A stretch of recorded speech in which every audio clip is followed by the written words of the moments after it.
તો આ તરફ અમદાવાદમાં ધારાસભ્ય અમિતભાઈ ઠાકરે ઉત્તરાયણની ઉજવણી કરી છે। વેજલપુર વિધાનસભા બેઠકના ધારાસભ્ય અમિતભાઈ ઠાકરે પ્રહલાદનગરની વ્રજનગરી સોસાયટીમાં પતંગ ચગાવીને ઉત્તરાયણની ઉજવણી કરી। પોતાના સમર્થકોની સાથે ઉત્તરાયણ પર્વની તેઓ ઉજવણી કરતા હોય તેવા દ્રશ્યો સામે આવ્યા છે। અમદાવાદની હવા દેશભરમાં છે અને દેશની હવા આખા વિશ્વમાં છે તેવું નિવેદન ધારાસભ્યએ આપ્યું અને કહ્યું કે પીએમ મોદી અને અમિતભાઈના શાસનમાં પતંગ સ્થિર છે। પતંગની આજુબાજુમાં કોઈ પણ પતંગ આવે તો તરત કપાઈ જાય છે તેવું નિવેદન ધારાસભ્યએ આપ્યું।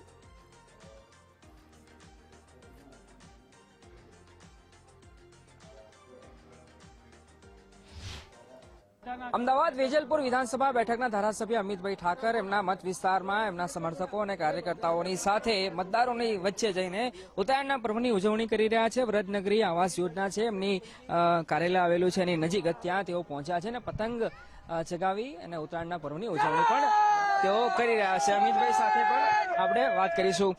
અમિતભાઈ, તહેવારો ઘણા બધા હોય ને દરેક તહેવાર કંઈક ને કંઈક મેસેજ આપતો હોય છે અને આ તહેવારની મજા જ કંઈક અલગ હોય છે। ઉત્તરાયણની તહેવાર ખૂબ જબરજસ્ત છે, મજા છે।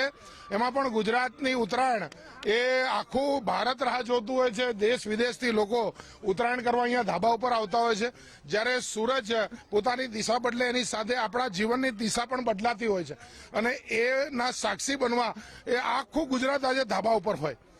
જે રીતે આજે તહેવારની મજા અહીંયા છે, ગુજરાતની શાંતિ સંસ્કૃતિ જે આજે બધા મોજ એક સાથે મળીને કરે છે, ત્યારે હું પણ અહીંયા મારા કાર્યાલયની બાજુની અંદર જે પ્રધાનમંત્રી આવાસ યોજના છે એમની સાથે આ ઉત્તરાયણ મનાવવા માટે એમની વચ્ચે છું। બધા ખૂબ પરિવાર સાથે મજા લઈ રહ્યા છે અને આજ એની આનંદની વાત છે।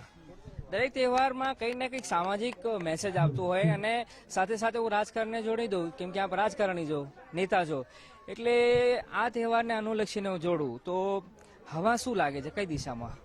હવે અમદાવાદ નજીક જ છે તમારે કોર્પોરેશન ઇલેક્શન। માનનીય અમિતભાઈ અમારા સાંસદ છે।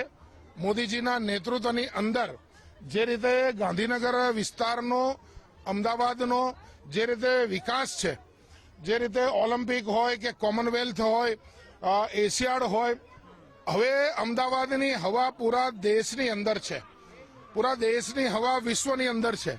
વિશ્વના નેતાઓ હમણાં જ જર્મનીના ચાન્સલર જેમ આવીને ગયા, તો અમદાવાદના આંગણે વૈશ્વિક નેતાઓ આવતા 15-16 વર્ષ સુધી એ લગાતાર વિકસિત ભારતને વિકસતું જોવા માટે આવશે।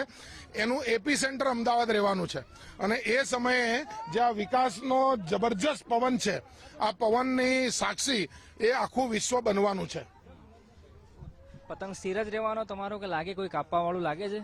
જો પતંગ જેમ ઊંચો જાય એમ એની દોરી ભારે થતી જાય અને એ ભારે થયેલી દોરીની આગળ અચ્છા પતંગ જેવો આમ સેટ ટચ કરે ને ત્યાં કપાઈ જાય। એટલે અત્યારે બહાર દોરીમાં પતંગ છે અને એકદમ આજુબાજુમાં જે બી આવે એની પતંગ પાક્કી કપાઈ જવાની છે। જોઈ રહ્યા છો અમિતભાઈ ઠાકર કે જેઓ એમના મત વિસ્તારમાં પહોંચ્યા છે અને એમના કાર્યકર્તાઓ સમર્થકોની સાથે ઉત્તરાયણ પર્વની ઉજવણી કરી। કેમેરા પર્સન સંદીપ રાઠોડ સાથે અર્પિત દરજી, ગુજરાત ફર્સ્ટ, અમદાવાદ।